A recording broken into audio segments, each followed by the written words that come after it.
Ça devrait être une vraie course que ce Critérium Continental 2019. Attention au départ, les concurrents qui vont être libérés dans quelques instants par la voiture qui accélère et qui libère les concurrents de ce Critérium Continental. C'est parti, est bien parti avec FaceTime Bourbon. Le numéro 1, Campo Baia, est très bien parti. Le champion suédois que l'on ne pensait pas capable de prendre la tête, et bien il est en tête après 200 mètres de course. Très bon départ également de Frisbee Dam, alors que le 2, Betting Gangster, a raté sa mise en jambe. Campo Baia a réussi à garder la tête pour aborder la descente. Il est repris maintenant. Frisbee Dam qui vient à sa hauteur à l'extérieur. On accélère notamment avec le numéro 8, Zarenfass. Près des premiers, FaceTime Bourbon a été repris, n'a pas été précipité en début de course par Björn Goop. Il patiente en 5e position, non loin de Frick Duchesne. Et à son extérieur, il y a Felincash à la corde. Le 10, Flight Dynamics patiente sur une 3e ligne. Zarenfass a essayé de prendre les commandes de l'épreuve, mais il a été contré par le Suédois Campo Baia qui reste pour l'instant tête et corde. Felincash essaye de se rapprocher ensuite, alors qu'on est bien placé derrière les premiers avec Frisbee Dam qui a repris le chemin de la corde. Quant au grand favori FaceTime Bourbon, il se retrouve maintenant un petit peu enveloppé. Il est en 6 ou 7e position. On a bien progressé à l'extérieur avec Fairplay d'Urzy. Ouais, il y a eu un temps mort et Fairplay d'Urzy s'est décalé. Il se rapproche progressivement alors que les concurrents vont bientôt aborder la montée. Campo Baia en tête, dans son dos Frisbee Dam, Felincash 3e.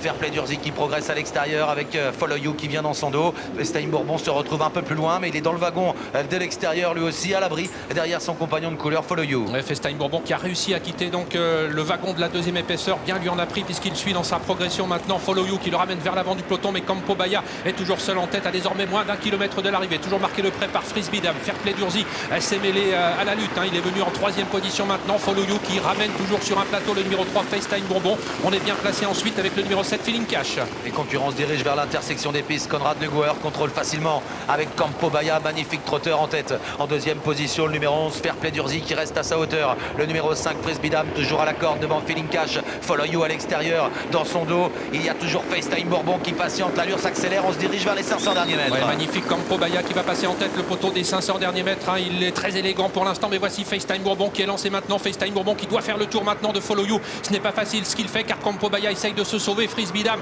reste au contact les premiers. Derrière, c'est un petit peu plus dur avec Flèche du Yucca qui s'extirpe du peloton maintenant. Match entre les deux champions européens. Campo Baia qui a l'avantage pour pénétrer dans la ligne droite maintenant, même si FaceTime Bourbon est lancé à sa poursuite. Campo Baia qui fait la faute alors qu'il semblait avoir course gagnée. FaceTime Bourbon qui prend le meilleur maintenant. Flèche du Yucca qui va venir prendre la 2e place à Frisbee Dam qui se défend bien. Ensuite, nous avons Fun Quick qui va tenter de bien terminer, de même que Fighter Smart. FaceTime Bourbon qui va s'imposer dans ce Critérium Continental à quelques jours du Prix d'Amérique. Flèche du Yucca sera 2e, Frisbee Dam 3e.